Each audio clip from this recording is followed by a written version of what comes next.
Article 370 cinema చూడడానికి థియేటర్‌కి వెళ్ళాను భయ్య. ఆ బొక్కలే మన దగ్గర ఈ హిందీ సినిమా ఎవడు చూస్తాడు అని. కానీ థియేటర్ ఏమో హౌస్‌ఫుల్ అయిపోయింది. ఇంక థియేటర్‌కి వెళ్ళిన తర్వాత ఏదో ఒక సినిమా చూద్దాము అని కౌంటర్‌లో ఏ మూవీకి అవైలబిలిటీ ఉందని అడిగితే 'సిద్ధార్థ్ రాయ్' అని ఒక సినిమా ఉంది అని చెప్పారు. సినిమా ఓపెనింగ్ సీక్వెన్స్ చూసిన వెంటనే వచ్చార్రా, ఇంకొక అర్జున్ రెడ్డి స్పూఫ్ వచ్చింది మార్కెట్లోకి అనిపించింది. బట్ సినిమా ప్రోగ్రెస్ అవుతున్న కొద్దీ I was quite surprised actually. ఎందుకంటే ప్రొసీడింగ్స్ చాలా బాగున్నాయి, చాలా డీటెయిల్ గా, చాలా ఇంటెలిజెంట్ గా రాసుకున్నారు. Especially hero characterization, first half లో తన క్యారెక్టరైజేషన్ రివీల్ అయ్యే ప్రొసీజర్స్ గానీ, రివీల్ అయ్యే సీన్స్ గానీ చాలా బాగున్నాయి. నాకైతే ఫస్ట్ హాఫ్ బాగా నచ్చింది అబ్బా. అఫ్ కోర్స్ హీరోకి జడేసుకునేంత జుట్టు ఉంటుంది, అది చూడడానికి చాలా విడ్డూరంగా అనిపించినప్పటికీ తన క్యారెక్టరైజేషన్, తన పర్ఫార్మెన్స్ ఆ క్రింజ్ లుక్ ని ఓవర్కమ్ చేసేస్తాయి. మూవీ కాన్సెప్ట్ కూడా చాలా బాగుంది. ఒక ఫ్రెష్ ఫిలాసఫికల్ టచ్ ని తీసుకొచ్చారు రైటింగ్ లో. కానీ సినిమా ఘోరంగా ఫెయిల్ అయింది మాత్రం సెకండ్ హాఫ్ అని చెప్తాను నేనైతే. నాకు అర్థం కాక అడుగుతాను, ఇలాంటి రొమాంటిక్ డ్రామాస్ ట్రీట్ చేసేటప్పుడు ఎందుకని రైటర్స్ ఎప్పుడు యూత్ లో ఉన్న ఆ వీక్నెస్ ని క్యాష్ చేసుకోవాలని చెప్పి లేజీ రైటింగ్ చేస్తారు?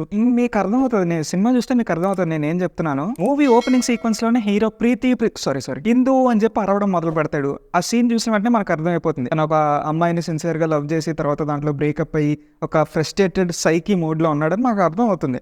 కాకపోతే అంత పిచ్చితనం జనరేట్ అయినట్టు వాళ్ళు చూపించాలంటే దానికి ఎంత స్ట్రాంగ్ రిలేషన్షిప్ని ఎస్టాబ్లిష్ చేయాలి, ఎంతకాలం అని ఒక స్ట్రాంగ్ రిలేషన్షిప్ బాండ్ని చూపించడానికి ఇంటిమసీని వాడుకుంటారు.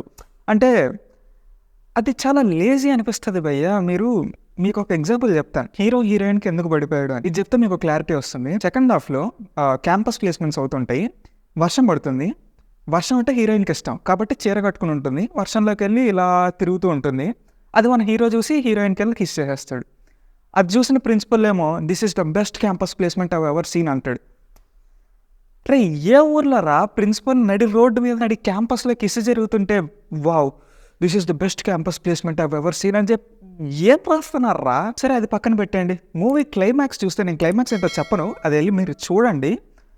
ఆ క్లైమాక్స్ చూసిన తర్వాత మనకి బీపీ వస్తుంది. ఎందుకంటే అరే మీ ఇద్దరి మధ్యలో ఏమంత రిలేషన్షిప్ బిల్డ్ అయిందంటారా, అసలు జస్టిఫై అవ్వలేదు భయ్య. ఇంకా ఆర్టిస్ట్ విషయానికి వస్తే మూవీలో మెయిన్ లీడ్గా యాక్ట్ చేసిన దీపక్ సరోజ్ గారు, మీ లుక్ ఎవరు ఫైనలైజ్ చేశారో కానీ వాళ్ళు పెద్ద కల్ప్రిట్ అండి సినిమాకి. ఆ లాంగ్ హెయిర్ ఏంటో యాక్చువల్లీ ఇంటికి వచ్చిన తర్వాత ఆయన ప్రీ రిలీజ్ ఈవెంట్లో స్పీచ్ చూశాను. ఆ షార్ట్ హెయిర్తో చాలా బాగున్నారు, ఆ లుక్స్ కానీ చాలా బాగున్నాయి. అలానే ఉండొచ్చు కదా. ఇంకా హీరోయిన్ విషయానికి వస్తే తన్వి నెగి అట, సారీ తప్పుగా ప్రొనౌన్స్ చేస్తుంటే.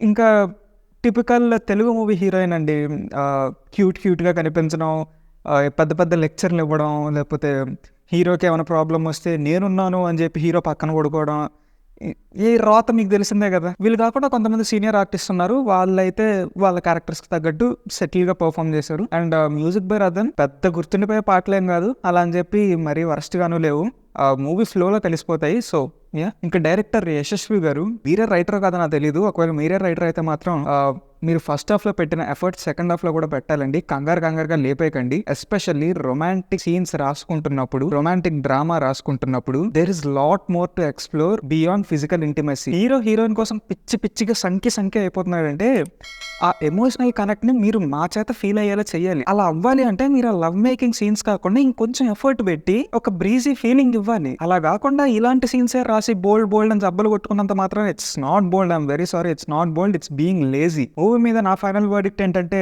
Siddharth Roy is a movie which has brilliant first half but worst second half. Try take your own risk. That's all from my side. Article 370 movie కూడా వీలైనంత వరకు చూసి రివ్యూ పెట్టడానికి ట్రై చేస్తాను. So please stay tune to the channel and please do subscribe.